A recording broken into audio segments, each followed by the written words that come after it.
Good afternoon and welcome to E Squared Empowerment with Elysia. I'm your host, Elysia Buss, and today on our show we have Candice Suarez. She is a life and transitions coach, and she is a tongue cancer survivor. She has done school counseling and behavioral health programs and helping schools and community. She does so many things, folks. She's really quite a remarkable human being. And we're really glad to have her here on the show today to talk to us about growth, opportunity mindset, and just being optimistic in difficult times of transition. So, Candice, thank you so much for joining us today. Yeah, thanks for having me. You are very welcome. So many, where would you like to start? Well, I'm going to start with the tongue cancer because I feel like that is the most obvious. Right. And if you have questions, feel free to put them in the comment section below rather. And if you want us to repeat anything, we're happy to do that as well. Yeah. Yeah. So, yeah, I've always been someone believing in resilience and optimism and having that positive mindset. But, when you get rocked by a personal circumstances that challenges that, you Yeah. either come out the other side with a deeper understanding of it or you don't, right? Yeah, And for sure. I'm thankful that I have come out the other side with more strength and understanding of that human experience. Because some cancer is no joke, everybody. I Yeah, imagine not. Yeah. yeah. And I hadn't really ever heard of it before. But for me, it was a nagging ulcer type of thing that just wouldn't go away. So I ended up losing over half of my tongue. Wow. And modern medicine is amazing. So I have it reconstructed with, a skin from elsewhere on my body. And yeah, so here I am, 2 years later. So yeah. Yeah, that's amazing. I think back to when I was a kid and we used to see all those different commercials for like the Marble Man and different things like that. And I would have thought of like tongue cancer, mouth cancer as something for like somebody who'd used chew or like had smoked or something like that. And I'm assuming that that's probably not what happened to you, No, but not what happened to me. No. that wasn't you're And I not was like a diehard like chew person. They and I was never a smoker, not a heavy drinker by any means, the average social drinker. Sure. And yeah, I mean, I have a history of some white patches that I had biopsied over the last several, like 10, 12 years that was never anything. And I just got unlucky, I guess, is the way my doctor put it. And That's April was actually tongue cancer, oral head and neck cancer awareness month. So, yeah, Yeah, I didn't even know that there was a tongue cancer awareness I month. I am. mean, I feel like there's a new month for everything Yeah, anymore, it which is. is Yeah. great to continue to And bring also more and virtual. more awareness. But yeah, Is there's can also some people that get connection to HPV as well. So that is getting a lot of attention now too with the vaccines and things like that. But Oh, mine was not interesting. HPV related. Yeah. Yeah, we don't think about HPV necessarily affecting people orally for cancer. Like we think of that more as a cervical cancer Mm-hmm. situation and how there are certain strains of Yeah. HPV that cause cervical cancer and others that don't, which is why, like we Yeah. have the vaccines and that's all good Yeah. to continue because yay, modern medicine is amazing. Yeah. Exactly. Do you have cancer in your family line? Like, is that something genetically you were taking into Um, consideration? I mean, my grandmother had breast cancer, so but many of our grandmothers have breast cancer, so I don't, not really high risk family wise. Yeah. Yeah, Yeah. it's crazy how cancer can hit any of us at any time At any time. Right. in any way, and just the importance of us really paying attention to our bodies, right? Not Mhm. just like poo-pooing something. You don't have to be like, "Oh my God, there's something crazy," and Right. freaking out, but rather just like informing yourself, like going to the doctor, being pragmatic, being more Mhm. like that whole safe and sorry situation and educating yourself. It's hard though, because when you have that nagging thought in the back of your head Oh, that sure. this time is different, this time I think it's something bad. You know, in my first visit to my family doctor was my first step, and she reassured me. She said, "You've had biopsies in the past. It's non-cancerous." She said it was probably, so there's a condition called lichen planus, which is, like an autoimmune condition, and that's what some of my biopsy had said was the issue. She goes, "I'm sure that's what it is. Here, take this steroid cream. I'm sure you're fine." So I was like, "Woo!" You know, that was just what I wanted to hear. So I floated along with that for a while in my optimism. So yeah. Yeah, it's such a I'm grateful that you were paying attention to that sort of Hmm. stuff. And Yeah. yeah, it's an interesting conversation. I have cancer on both sides of my family, and Hmm. it's it's important to pay attention to. Like, I've been getting mammograms done since I was 26, and I'll be Hmm. 44 years old next month. And Yeah. they had found a small cyst in my left breast. I think it was like last year or the year before, and just being like on a 6 month cycle. So I get that whole like paying attention to things. Like, Hmm. it's benign. Yeah. Hopefully it'll stay benign. You know, like Yeah. lots of us have fatty cysts in our bodies that never turn anything It at never all. changed anything. Yeah. Hmm. But it's just that awareness. So before you had tongue cancer, you said you had a growth mindset, and you were still optimism and all that. How did you lean into that during your journey with cancer? And like, did it Well, shift it? I mean, because you said you're still super optimistic. Obviously, you're doing great in regards to life mhm. transitions, but were there? I know that I'm layering a couple of questions in here. Were there moments within that journey that you're like, yeah, I can't be optimistic anymore? Well, I don't think the optimism ever went away. Like I'm naturally, and I don't know if it's because of what I've done for a living for so long, but I'm naturally self-aware, and I analyze that kind of stuff a lot. Uh-huh. But I did none of that while I was going through cancer treatment. I stopped journaling. I stopped writing because it's too scary to be, you know, that self-reflective when you're going through that. Um, I always thought I would be fine. I really did. I felt like my treatment was working. I always had the feeling that I was going to have a tomorrow. So in that way, I was always optimistic. But boy, did I cocoon, is what I call it.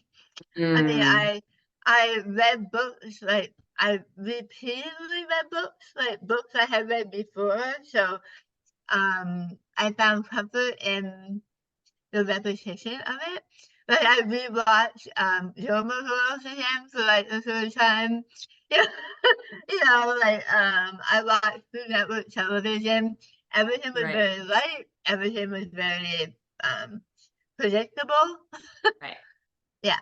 That So makes sense to I me. protected myself in that way, Yeah, slept a lot. It's exhausting. yeah, I can Yeah, imagine. yeah. Because I had the surgery and I had radiation and chemotherapy. Wow. Yeah, and I was on a lot of pain medication. Yeah, I can imagine that you would be. Did Yeah. you have a like what was your support system like throughout that time period?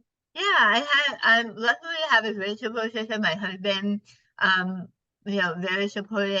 I have a teenage son who, you know, my mom came and stayed with me right after my surgery. My dad and my stepmom came and stayed with me for a portion of time, helped get me to appointments.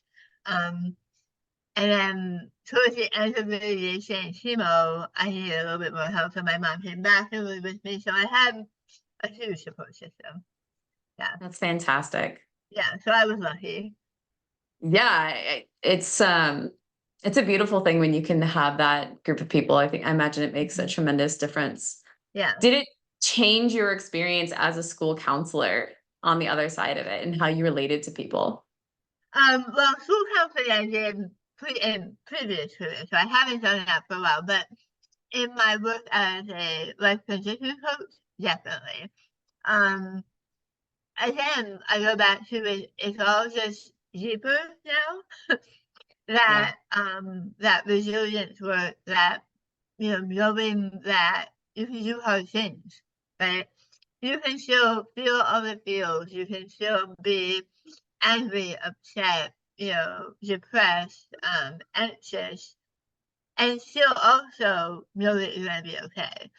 Yeah. One does not negate the other. I'm not an optimist in the form of I have my head in the sand and I pretend there's nothing terrible going on around me.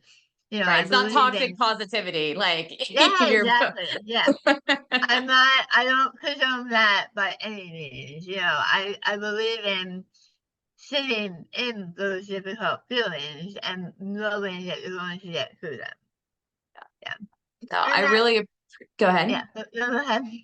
Oh, I was just going to say, I really appreciate you bringing up that point because I think that sometimes people think that just because you have a positive mindset and you're being optimistic and you're looking for opportunities that you're not potentially struggling with depression and Right. anxiety and anger and fear. It's just like, no, they can totally run parallel. It's Yep, just like your absolutely. grit and fortitude is just the thing that's carrying you through Mhm. it.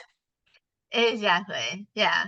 Yeah, because, I feel like sometimes in certain audiences, if I talk about optimism and people, I see them rolling their eyes in their head, because they're like, but it's not all sunshine and roses. It's not believing that it's all going to be wonderful without the hard work, Yeah. without the tough times.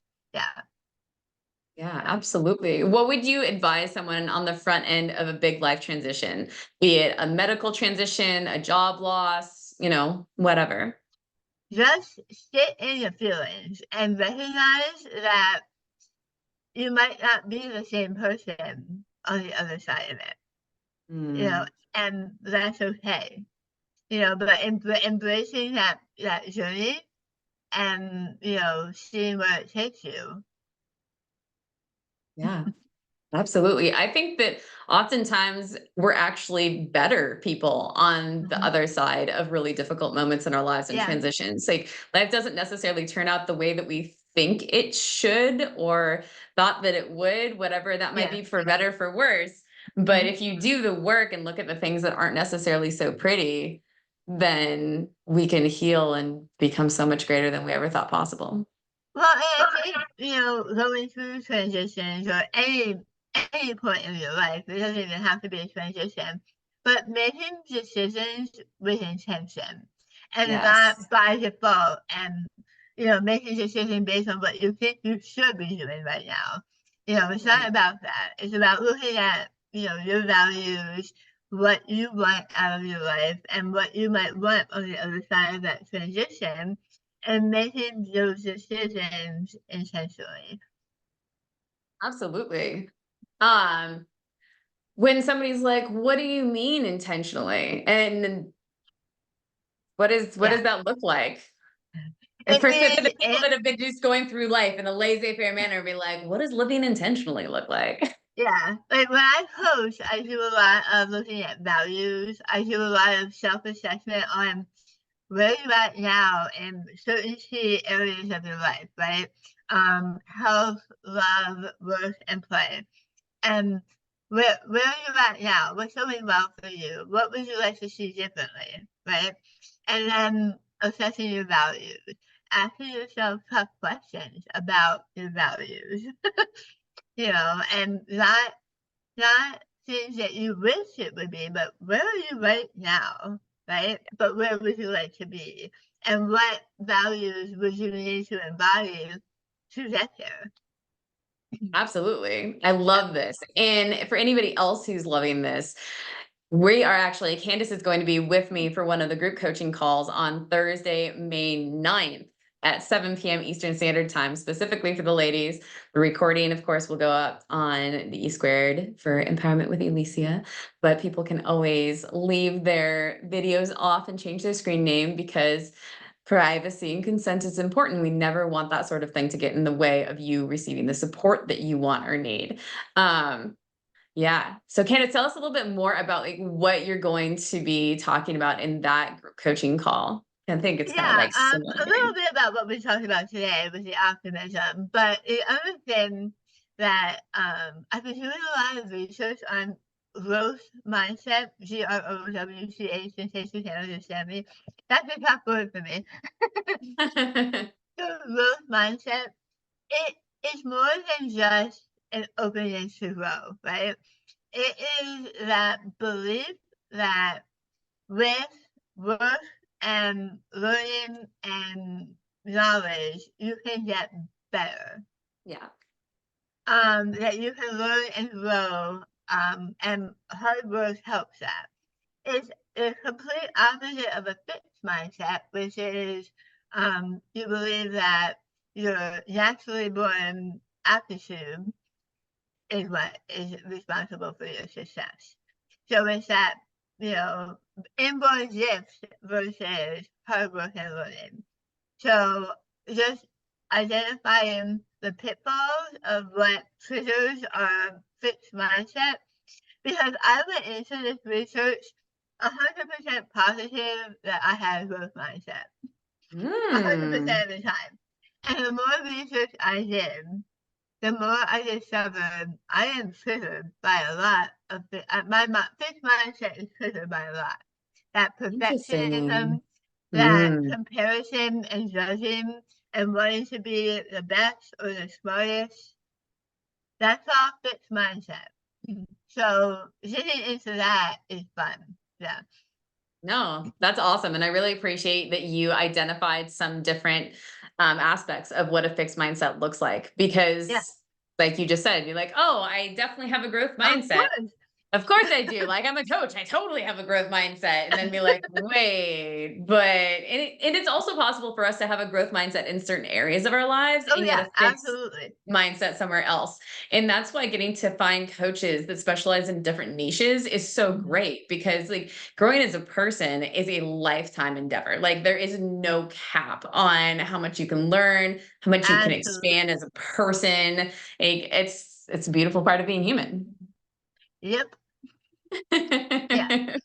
And I also want to talk about like what I employ opportunity mindset. Yes. Just that looking for opportunities to expand yourself.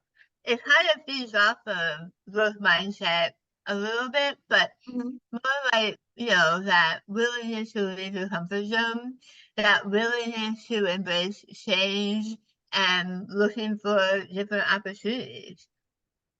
Yeah, absolutely. I think another part of that is being able to tell people no and also receive no. Yeah, Right? Because a lot of people completely give up on opportunities because they're afraid of somebody telling them no, and that might be somebody that's judging them, or that you yeah, might fail at something, or make somebody feel bad. And it's just like, if you're living in alignment with your values, it makes it a lot easier to live out of a space of authentic, yeah, grounded confidence to take those yep. steps for that opportunity mindset. I have Mhm. a long-standing policy that I will ask people pretty much anything in regards to opportunities and just curiosity, as long as Yeah. I am in a space where I am able to accept the answer of no with grace and gratitude. Mhm. Um, and I have gotten to do a lot of very interesting things in life because of it. Awesome. I love it. It's a fun way to go through life. So I'm really glad that you are modeling that for people and also offering it as an aspect of your coaching because it is so Yeah, important, especially during transitions in life. yeah, for sure. Mhm. You have so much wisdom, Candice. Is there anything else? Like, I feel Um, like we're just doing this beautiful, like, crunched and condensed interview today, which is good. I love it. Anything else before we wrap until the end? mm, no, I feel like that covers it. I'm big on, controlling what you can control, right? You can't Yeah, control the chaos around you, but you can control how you react to it, what you tell yourself, and how you get through it. I love that mindset. Mhm.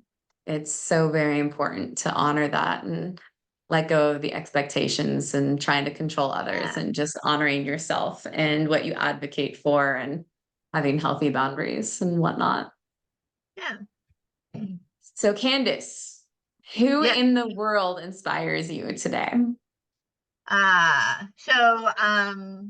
Elizabeth Gilbert, the author. Now, she is most famous for Eat, Pray, Love, which I also really like. But my favorite by her is Big Magic. Oh, yes, I've heard of this book. Tell us a little bit more about Big Magic and why Yeah, that's an inspirational key to you. it's actually right here. Big Perfect. Magic. It's Creative Living Beyond Fear. I have read it Ah, actually 3 times. And just her voice, the way she writes, the way she is fearless in her creativity and putting herself out in the world. I love. I got to meet her. I know. that's so I cool that you went got to to meet her. Orlando. So I met her at a luncheon for a women in wellness committee for cancer center that I'm on. Uh-huh. She was a keynote speaker, and because I was on the committee, I got to go to the meet and greet. So Uh-huh. I got to hug her and get a picture with her and talk to her for a couple minutes. So it was That's so amazing. cool. Yeah. I love that story. Yeah. So Candice, where can people find you if they want to come check you out for coaching and Yeah. like maybe having you on their podcast? Yeah. So I have a website. It's simply CandiceSuarez.com. You can also find me on Facebook, Instagram, under Candice Suarez, Life Transition Coach. Any of those places. Yeah. Fantastic. So thank you so very much for being with us again this afternoon. It was lovely to have you on and hear some of your wisdom and inspiration. It's a wonderful thing, and I'm glad that you're still with us. Yeah. Thank you. Glad to Yeah. be here. So for anybody watching now or in the future, make sure to catch the replay on E Squared Empowerment with Elysia on YouTube and stay posted for our group coaching call with Candice on Thursday, May 9th at 7 p.m. Eastern Standard Time, and with Sasha Milne coming up on the 2nd of May. So until next time, all, we will see you later. Bye.